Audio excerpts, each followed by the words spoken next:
स्वास्थ्य क्षेत्रको सबै कुरा।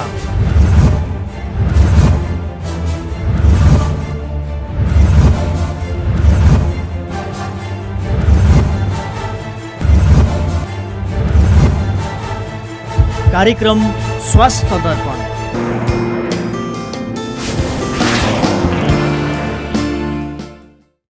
आदरणीय दर्शकहरू, कार्यक्रम स्वास्थ्य दर्पणमा यहाँहरूलाई हार्दिक स्वागत छ। म प्रस्तोता सन्दीप कुमार श्रेष्ठ। आजको स्वास्थ्य दर्पण हामी बाँके जिल्लाको स्वास्थ्य सेवा र शिक्षाको हिजोको अवस्था के थियो, आजको अवस्था के छ र हामी कसरी अगाडि यो क्षेत्रलाई डेभलप गर्दैछौँ, यो विषयमा बहस गर्दैछौँ।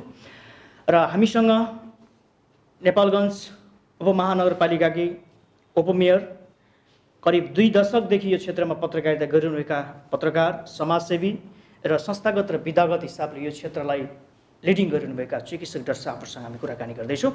यस प्रस्तुतिको पहिलो खण्डमा यहाँहरूलाई हार्दिक स्वागत छ।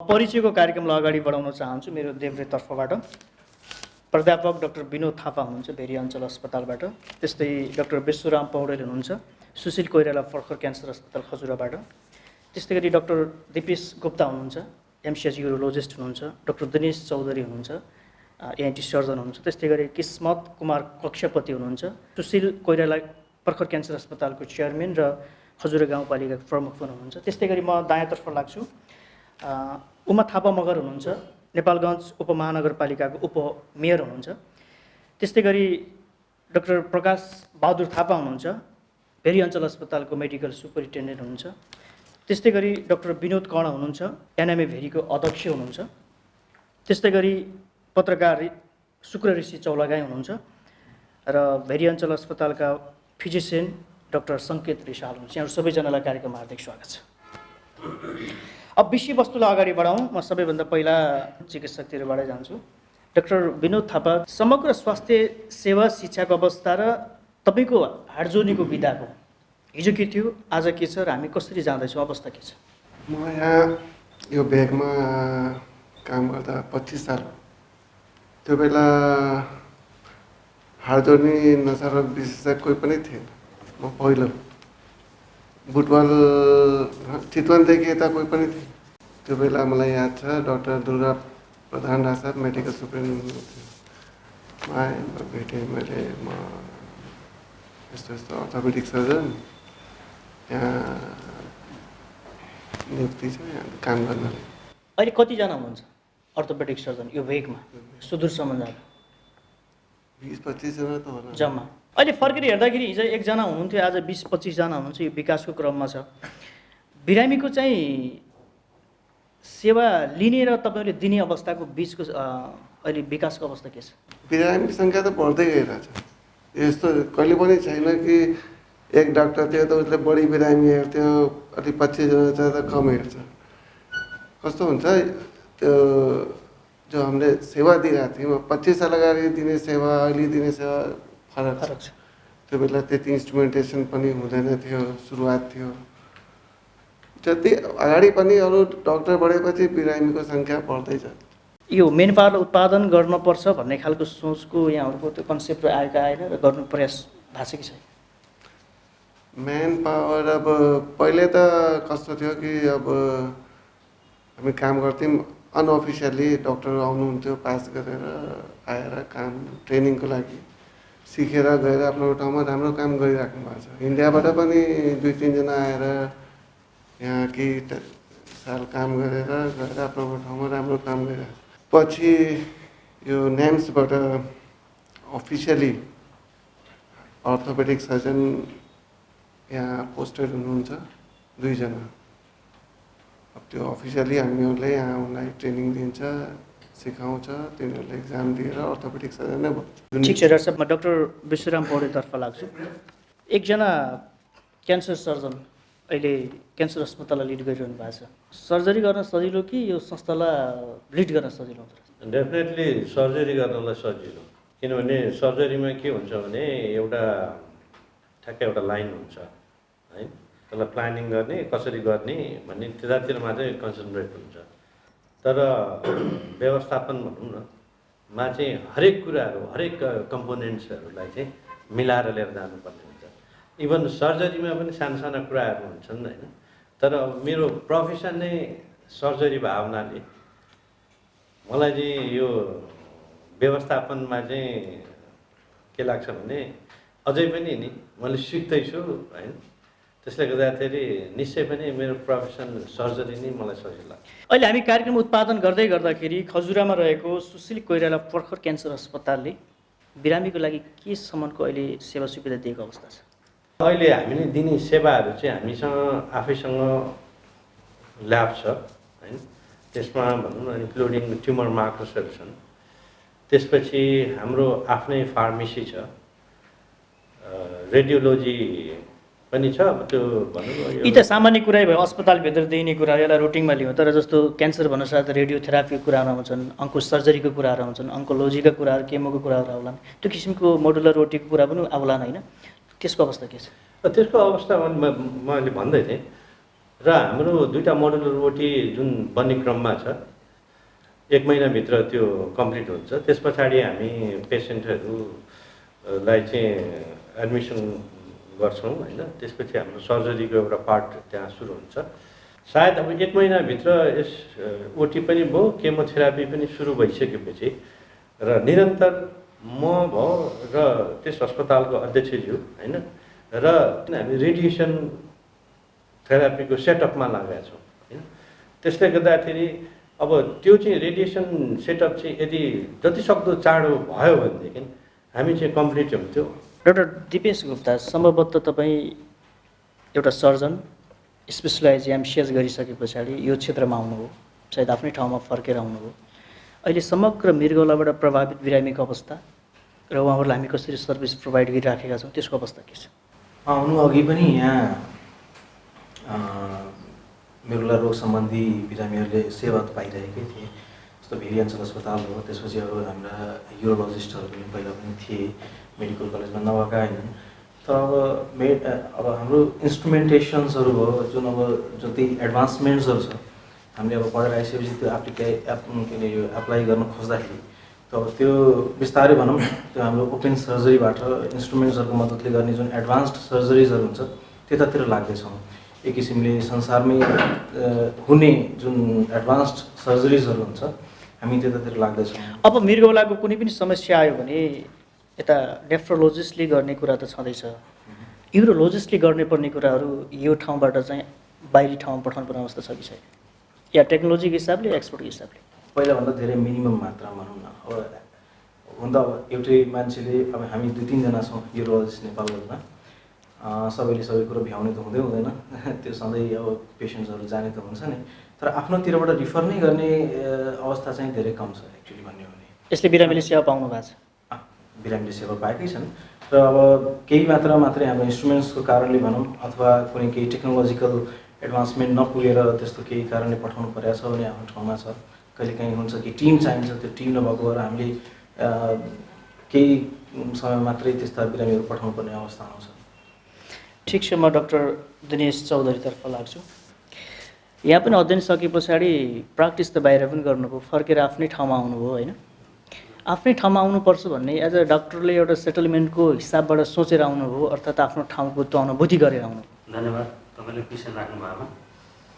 सर्वप्रथम मैले भन्न के खोजेको भने भेरी अञ्चल अस्पतालमा आउनुभन्दा पहिला म चितवनमा पनि केही दिनसम्म बसेर काम गरेँ र त्यहाँबाट मैले एउटा सिकेँ कहिले न कहिले मलाई आफ्नो ठाउँमा जानुपर्छ र त्यहाँ पनि जनतालाई सेवा दिनुपर्छ। त्यो भावले चाहिँ म चितवनलाई पनि आफ्नो एउटा मातृभूमि नै भन्नुपर्छ, किनकि त्यहाँबाट पनि मैले धेरै कुरा सिकेर आएर नेपालगञ्ज भेरी अञ्चल अस्पतालमा त्यो मैले फलो गरिराखेको छु।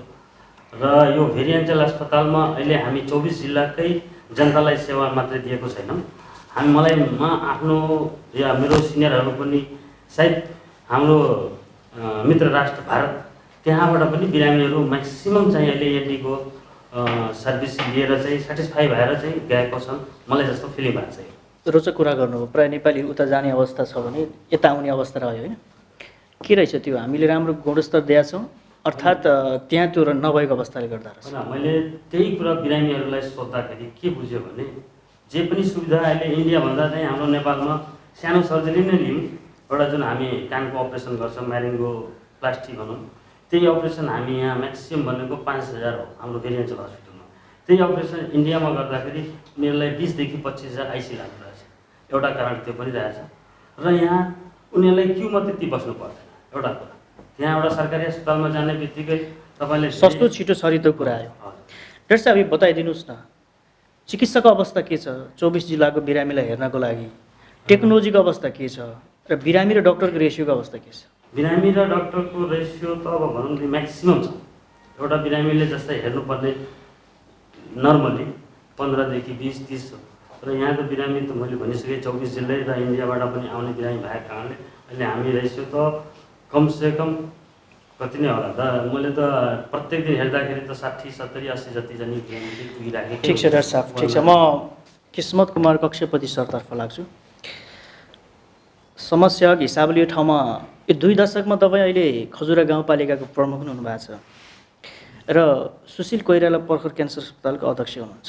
म तपाईँलाई क्यान्सर अस्पताललाई मात्रै जोडेर कुरा गर्न चाहन्छु। अहिले यसको कन्सेप्ट यहाँले कसरी लिएर आउनु?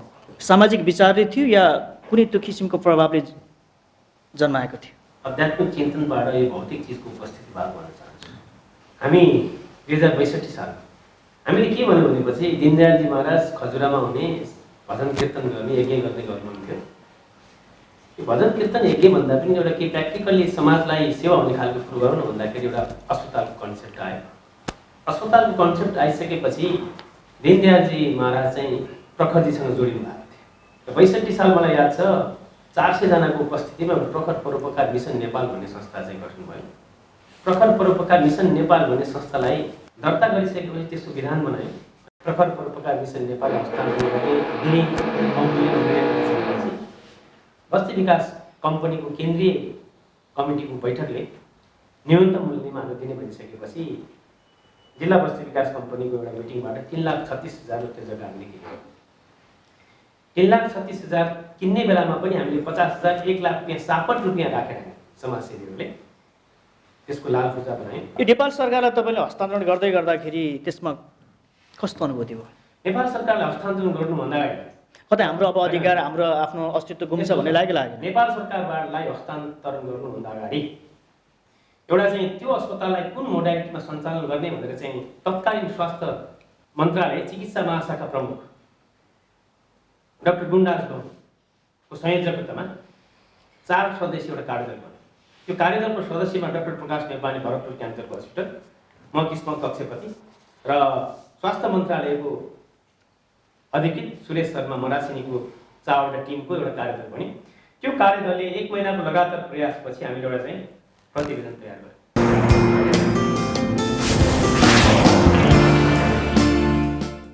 दायाँतर्फ लाग्छु। डाक्टर सङ्केत रिसाल हुनुहुन्छ। भेरी अञ्चल अस्पतालमा बसेर यो तपाईँको करिब 2 दशकको अनुभवमा ओभरअल एउटा मेडिसिनको डेभलपमेन्टलाई कसरी हेरिरहनु भएको छ? आजभन्दा 20 वर्ष पहिले भेरी अञ्चल अस्पतालमा 1998 मा जुन बेला म डाक्टर विनोद थापाको अन्डरमा इन्टर्नसिपमा सुरुवात गरेँ, त्यो बेलामा प्रत्येक डिपार्टमेन्ट भन्दा आजको दिनमा बिरामीको चाप, कन्फर्म डायग्नोसिस, इन्स्ट्रुमेन्ट र मेन पावर यी सबै विकास भएका छन्। डाक्टर साहब, तपाईँले प्राइभेट सेक्टरलाई डेभलप गर्न सक्नुहुन्थ्यो होला, तर निरन्तर सरकारीमा बसेर काम गर्नुभयो नि, किन प्राइभेट सेक्टरमा आउनुभयो? यो व्यक्तिको चाहना हो, यो इन्ट्रेस्ट हो। म नेपालगञ्जको स्थानीय मान्छे हो। केही व्यक्तिले धनी भन्छन्, केही व्यक्तिले डक्टर भन्छन्, यो मेरो चाहना हो। तपाईँले हेर्ने सुगरका कुराहरू छन्, प्रेसरका कुराहरू पनि छन्, हुन त अहिले स्पेसलाइज भइसक्यो, आफ्नो ठाउँमा छ। यो ठाउँमा दीर्घरोगी बिरामीहरूको अवस्था पहिला के थियो, अहिले के छ, त्यसलाई हामी नियन्त्रण गर्ने के प्रयास गरिरहेछौँ? र तपाईँको प्रश्नमा जस्तो दीर्घरोगीहरू, हाइपरटेन्सन, डायबिटिक मेलाइटिस यस्ता प्रश्नहरू तपाईँले सोध्नुभयो होला। अफकोर्स त्यो बेला र अहिलेको मान्छेमा जनचेतना आएको छ। हिजोका दिनमा हामीले यो मुख बार्नुपर्छ, दबाई यसरी खानुपर्छ, म सिम्पली कुरा गर्छु है। त्यो कुरा अहिले पेसेन्टले हामीलाई आफै सोध्छ। हिजो चिकित्सकले उनीहरूलाई सिकाउनु पर्थ्यो, पेसेन्टले अहिले आफै सोध्छ। ए डाक्टर साहब त्यो सुगर फ्री भन्ने चिनी आउँछ नि, त्यो साँच्चीकै सुगर फ्री हो त? यो जनचेतना चाहिँ पब्लिकमा आएको छ। एउटा कुरा बताइदिनुहोस्, तपाईँ यो क्षेत्रको ग्यास्ट्रोमा इन्ट्रेस्ट राख्ने एउटा चिकित्सक जसले फेलोसिप गरेर आउनुभयो, तपाईँ काम गर्ने संस्थामा त्यो डिपार्टलाई माया गर्ने अवस्था छ कि छैन? प्रष्ट रूपमा म भन्छु, ग्यास्ट्रो डिपार्टमेन्ट भन्नुहुन्छ भने होल नेपालकै डाटा लिनुभयो भने पेटका बिमारीहरू 50% आउँछ होला। र आजको नेपालको परिवेशमा ग्यास्ट्रो डिपार्टमेन्ट भनेर जम्मा जम्मी सरकारीमा एउटा वीर अस्पतालमा मात्रै छ। ठिक छ, म सञ्चार माध्यमतर्फ आउँछु। प्राय गरी स्वास्थ्य क्षेत्रमा के गुनासो आउँछ भने मिडियाले स्वास्थ्य क्षेत्रलाई सपोर्ट गरेन भने, स्वास्थ्य क्षेत्रले फेरि मिडियालाई सपोर्ट गरेन भने बिचमा खाडल देख्छौँ हामीले। यो क्षेत्रमा मलाई लाग्छ 2 दशकदेखि निरन्तर हुनुहुन्छ, विभिन्न पदमा हुनुहुन्छ। शुक्र ऋषि चौलागाई सर, तपाईँको नजरमा त्यस्तो हो? त्यसभित्र केही सत्यता छ, किनकि यसमा बुझाइको र त्यसलाई अवलम्बन गर्ने कुराहरूमा दुवै क्षेत्रबाट कमी कमजोरीहरू छन्। किनभने स्वास्थ्य सेक्टरले चाहिँ हाम्रो इस्यु संसार माध्यममा आइदिनुपर्छ भन्ने चाहिँ महसुस गरेको त हुनसक्छ, तर त्यसलाई भनौँ न, त्यसलाई चाहिँ अपनत्व फिल गरेको या त्यसलाई चाहिँ अवलम्बन गरेको चाहिँ त्यति पाइँदैन। संस्थागत ढङ्गले, नीतिगत ढङ्गले हेर्नु, व्यक्तिगत रूपमा सञ्चारकर्मी र चिकित्सक बिचको सम्बन्ध अत्यन्तै राम्रो छ, तथापि संस्थागत सम्बन्ध त्यति संस्थागत रूपले चाहिँ मजबुत हुन सक्छ। त्यो ग्यापिङ के को लागि भएको होला, अर्थात् के कारणले भयो होला? के लाग्छ तपाईँ स्वास्थ्यमा पनि कलम चलाएको जस्तो लाग्छ? स्वास्थ्यका इस्युमा धेरैसम्म कलम चलाएको नचलाएको होइन, रेडियोमा काम गरेको, पत्रिकामा काम गरेको अनुभव छ मलाई। थुप्रै साथीहरू व्यावसायिक जर्नलिस्टहरू छन् नेपालमा, नभएको होइन। तथापि संस्थागत सहकार्य हुन नसकेको कारण के हो भने दुवैका यहाँ कमी कमजोरी छ। एउटा कुरा सञ्चार क्षेत्रलाई पनि हेर्ने कुरामा, जस्तै सञ्चारकर्मीहरूका माध्यम, सञ्चार माध्यम, मिडिया हाउस र सञ्चारकर्मीहरूका संस्था, 3वटा च्याप्टरबाट हामीले हेर्नुपर्छ। त्यसरी हेरेको पाइँदैन आम नागरिकले या चिकित्सकहरूले पनि। अब के गर्नु पर्ला? हामी यसरी नै बसेर छलफल गर्न सकियोस्, विकासको लागि सँगै जान सकियोस् भन्नको लागि डाक्टर साहबले के गर्नु पर्यो, मिडियाले नि के गर्नु पर्यो, के गर्दा राम्रो हुन्छ? सकिने वातावरण बिस्तारै बन्दै गएको जस्तो मलाई लाग्दछ। पहिलाको स्थिति एउटा थियो, अहिलेको स्थिति फरक छ। विभिन्न निजी अस्पतालहरू निर्माण हुँदै गएका छन्, सञ्चालन सकारात्मक पक्षमै गइरहेछन् र निजी संस्था, निजी हस्पिटल र सञ्चार माध्यम या सञ्चारका विभिन्न मिडिया हाउससँगको सहकार्यमा पनि प्रोग्रामहरू उत्पादन गर्न सकिनु हुनसक्छ, फिचर बुलेटिनहरू निकाल्न सक्नुहुन्छ, रेडियो प्रोग्राम बनाउन सक्नुहुन्छ, टेलिभिजन प्रोग्रामहरू बनाउन सकिन्छ। तर त्यसका लागि सञ्चारकर्मीहरू पनि डाक्टर साहब कहाँ जानु पर्यो र डाक्टर साहबहरूले पनि दिल खोलेर चाहिँ साँच्चीकै सञ्चार माध्यममा आउन चाहेको या सञ्चार माध्यमसँग पनि हामी सहकारी गर्न सक्छौँ भन्ने कुराहरू आयो भने त्यसमा हातबार हुन सक्ने ठाउँहरू प्रशस्त देख्नुहुन्छ। ठिक छ, म एनएमए भेरी अञ्चल शाखाका अध्यक्ष विनोद कर्णसँग आउँछु। विधागतले हिसाबले तपाईँ प्लास्टिक सर्जन हुनुहुन्छ होइन? काठमाडौँमा धेरै लामो समयसम्म बस्नुभयो, अहिले आफ्नै ठाउँमा आउनु भएको छ। ग्रिन सिटी नेपालगञ्ज भन्ने अभियानतिर पनि हुनुहुन्छ। समग्रमा यो सेक्टरमा तपाईँ फर्केर आइसके पछाडि अब कसरी जाँदैछ अगाडि? के कुराहरू सुधार्न जरुरी छ, एक आपसमा हामी जोडिने जरुरी छ त्यसका लागि?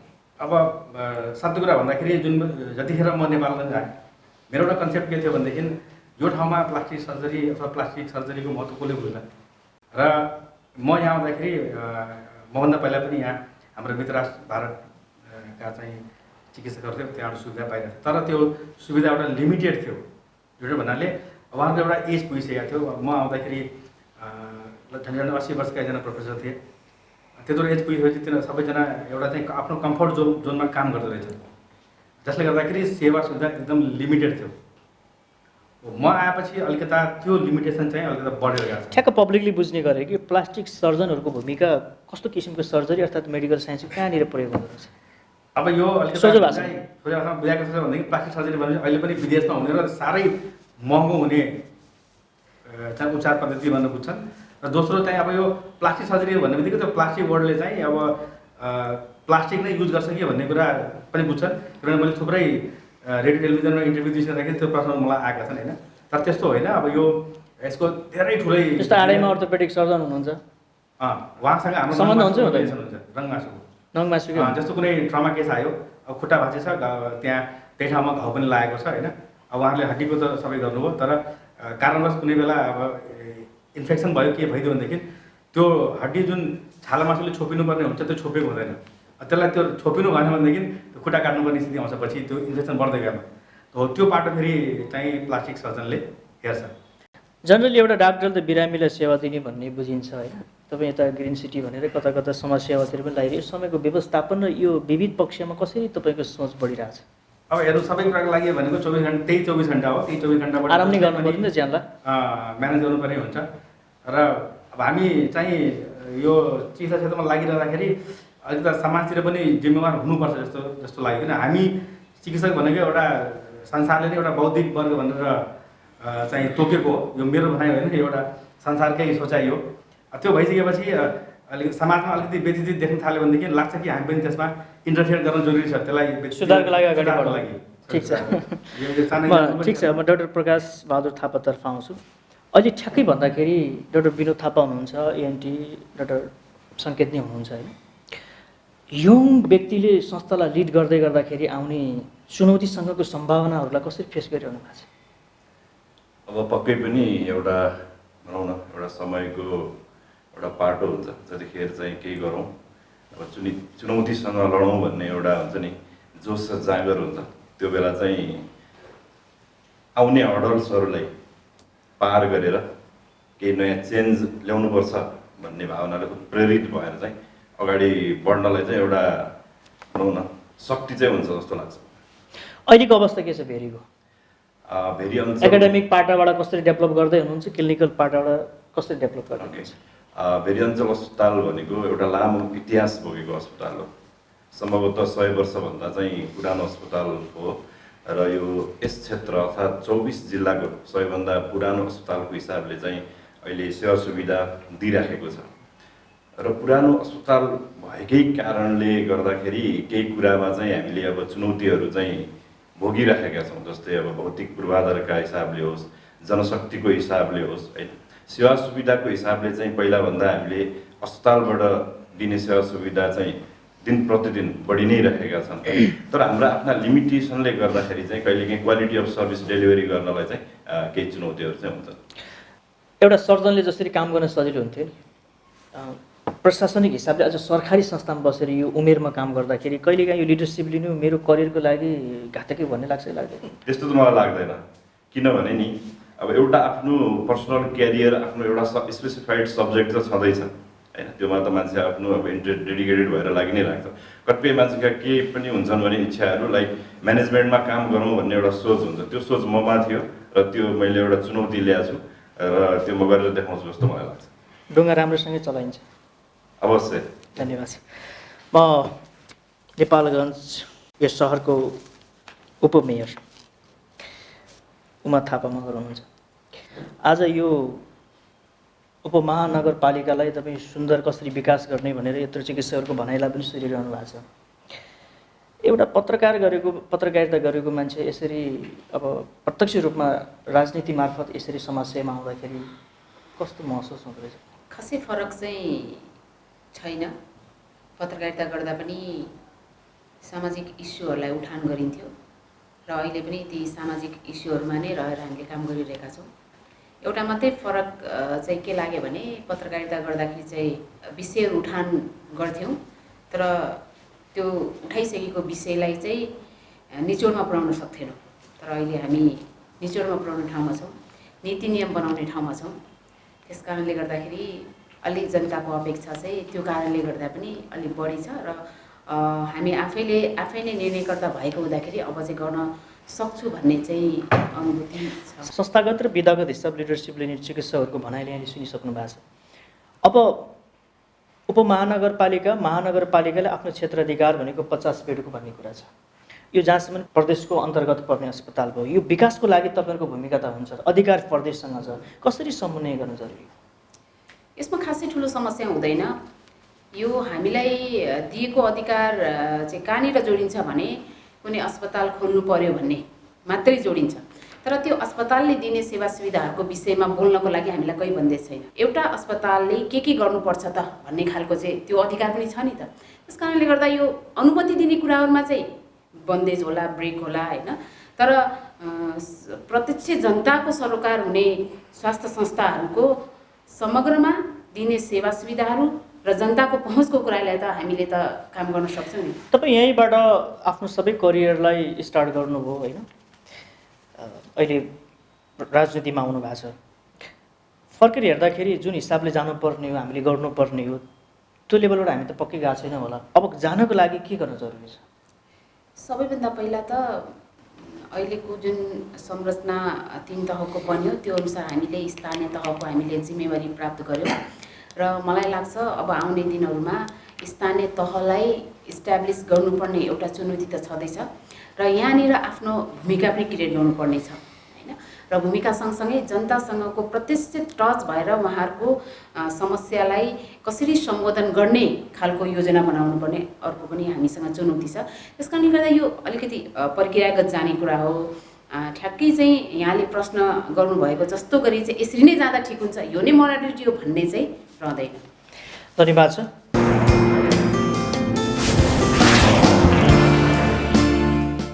दर्शकहरू, यहाँहरूले हेरिहाल्नुभयो, हामी नेपालगञ्जको स्वास्थ्य सेवा र शिक्षाको विविध पक्षलाई प्रस्तुत गर्ने कोसिस गरिराखेका छौँ। यसको पहिलो प्रस्तुति हामी टुङ्ग्याउँछौँ। हामी दोस्रो खण्डमा फेरि पनि उपस्थित हुनेछौँ। कार्यक्रम हेरेर साथ दिनुभयो, हामी यहाँहरूप्रति धेरै आभारी छौँ।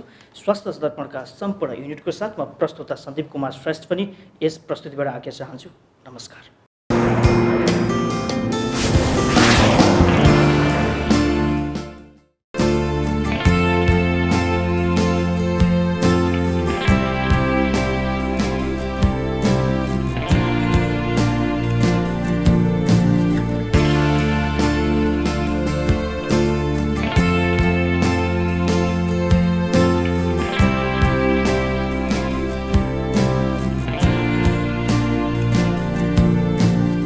स्वास्थ्य क्षेत्रको सबै कुरा